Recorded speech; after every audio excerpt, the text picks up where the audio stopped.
ನಮಸ್ಕಾರ ವೀಕ್ಷಕರೇ, ನಾನಿವತ್ತು ತೋರಿಸ್ತಾ ಇರೋದು 500 ವರ್ಷಗಳ ಪುರಾತನ ದೇವಸ್ಥಾನ ದೊಡ್ಡ ಬಸವಣ್ಣ ದೇವಸ್ಥಾನ. ಬಸವನಗುಡಿ ಬುಲ್ ಟೆಂಪಲ್ ರಸ್ತೆಯಲ್ಲಿದೆ ಈ ದೇವಸ್ಥಾನ. ನಾಡಪ್ರಭು ಕೆಂಪೇಗೌಡರು 1537ರಲ್ಲಿ ವಿಜಯನಗರ ಸಾಮ್ರಾಜ್ಯದ ಅಡಿಯಲ್ಲಿ ಈ ದೇವಾಲಯವನ್ನು ನಿರ್ಮಿಸಿದ್ದಾರೆ.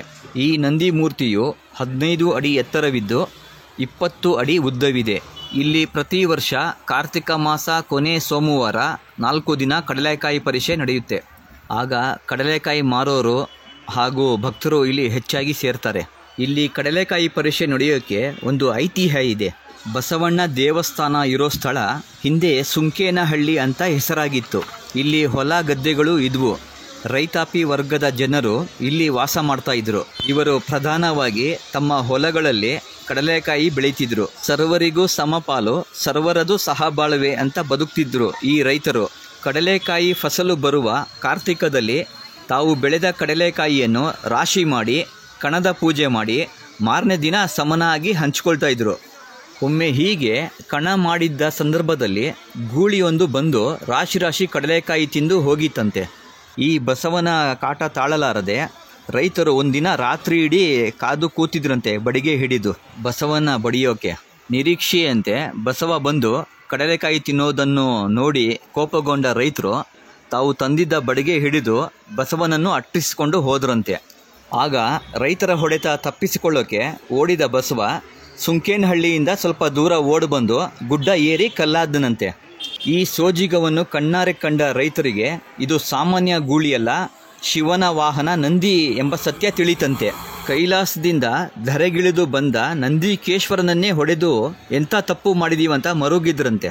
ಅರಿಯದೆ ತಾವು ಮಾಡಿದ ತಪ್ಪು ಮನ್ನಿಸೆಂದು ಪರಿಪರಿಯಾಗಿ ಬೇಡಿದ್ರಂತೆ. ಅಂದಿನಿಂದ ರೈತರು ತಪ್ಪೊಪ್ಪಿಗೆಯಾಗಿ ಪ್ರತಿ ವರ್ಷ ಕಡಲೆಕಾಯಿ ಬೆಳೆ ಬಂದ ತಕ್ಷಣ ತಮ್ಮ ಮೊದಲ ಬೆಳೆಯನ್ನು ಈ ಕಲ್ಲಿನ ಬಸವಣ್ಣನಿಗೆ ತಂದು ಒಪ್ಪಿಸಿ ನೈವೇದ್ಯ ಮಾಡಿ ಕ್ಷಮಿಸೆಂದು ಕೇಳಿ ನಂತರ ಮಾರಾಟ ಮಾಡ್ತಿದ್ರಂತೆ. ಇಂದಿಗೂ ಈ ಪರಂಪರೆ ನಡೆದುಕೊಂಡು ಬರ್ತಿದೆ. ಪ್ರತಿ ವರ್ಷ ಕಾರ್ತಿಕ ಮಾಸದಲ್ಲಿ ನಡೆಯುವ ಜಾತ್ರೆ ಕಡಲೆಕಾಯಿ ಪರಿಷೆ ಎಂದೇ ಖ್ಯಾತವಾಗಿದೆ. ಕಡಲೆಕಾಯಿ ಪರಿಷೆಯ ಜೊತೆಗೆ ಈಗ ಬೆಲ್ಲದ ಪರಿಷೆ ಕೂಡ ನಡೆಯುತ್ತಿದೆ. ನೋಡಿ, ಇಲ್ಲಿ ಎಷ್ಟೊಂದು ಬಗೆಯ ಬೆಲ್ಲಗಳು ಸಿಗುತ್ತವೆ. ಬೆಲ್ಲದಲ್ಲಿ ನಂದಿಯ ಚಿತ್ರ ಬರೆದು ಅದರ ಕೆಳಗಡೆ ಮಂಡ್ಯದ ಬೆಲ್ಲ ಅಂತ ಅಕ್ಷರದಲ್ಲಿ ಬರೆದಿದ್ರು. ಜಾತ್ರೆಯಲ್ಲಿ ನೋಡೋಕ್ಕೆ ಅಪ್ಪ ಫುಲ್ ಜನನೋ ಜನ, ಕಾಲಿಡೋಕ್ಕೆ ಜಾಗ ಇರಲಿ. ನಾವು ಹೋದಾಗ ಸಿಕ್ಕಾಪಟ್ಟೆ ಜನ ಇದ್ದರು. ಹೋವಾಗೇನೋ ಹೊರಟೋದ್ವಿ, ಆದರೆ ವಾಪಸ್ ಬರಬೇಕಾದ್ರೆ ನಮ್ಮ ಕೈಯಲ್ಲಿ ಆಗಲಿಲ್ಲ. ಅಷ್ಟೊಂದು ಜನ ಇದ್ದರು, ತುಂಬ ಸಿಕ್ಕಾಪಟ್ಟೆ ಜನ ಈ ಸರಿ ಹೋದಾಗ.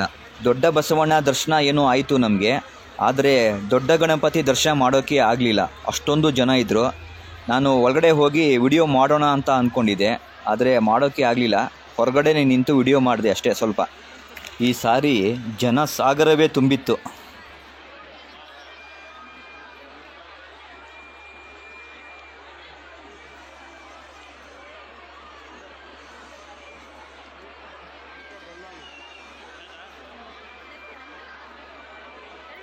ನೋಡಿ, ದೊಡ್ಡ ಗಣಪತಿ ದೇವಸ್ಥಾನ ಹೊರಗಡೆಯಿಂದನೇ ಬರೀ ವಿಡಿಯೋ ತೊಗೊಂಡಿದ್ದೀನಿ ಅಷ್ಟೇ. ಆರ್ಚು ಆಮೇಲೆ ಒಳಗಡೆ ಗೋಪುರ ಅಷ್ಟೇ ಮಾತ್ರ ಆಯಿತು ಅಷ್ಟೇ. ಒಳಗಡೆ ಹೋಗೋಕ್ಕಾಗಲಿಲ್ಲ, ಜನ ಮಾತ್ರ ಸಿಕ್ಕಾಪಟ್ಟೆ ಇದ್ದರು ಈ ಸಾರಿ.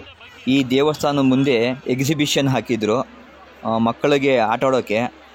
ಗಿರ್ಗಿಟ್ಲೆ, ಟ್ರೈನು, ಅದು ಇದು, ಆಮೇಲೆ ಫುಡ್ ಐಟಮು, ಸಿಕ್ಕಾಪಟ್ಟೆ ಜನ ಇದ್ದರು. ನೋಡಬೇಕು, ಒಳ್ಳೆ ಜಾತ್ರೆ, ಸಿಕ್ಕಾಪಟ್ಟೆ ಜನ. ಅಂದರೆ ಚೆನ್ನಾಗಿತ್ತು ನೋಡೋಕ್ಕೆ, ಲೈಟಿಂಗ್ಗಳು ತುಂಬ ಚೆನ್ನಾಗಿತ್ತು, ಅಲಂಕಾರ ಎಲ್ಲ ನೋಡೋಕ್ಕೆ.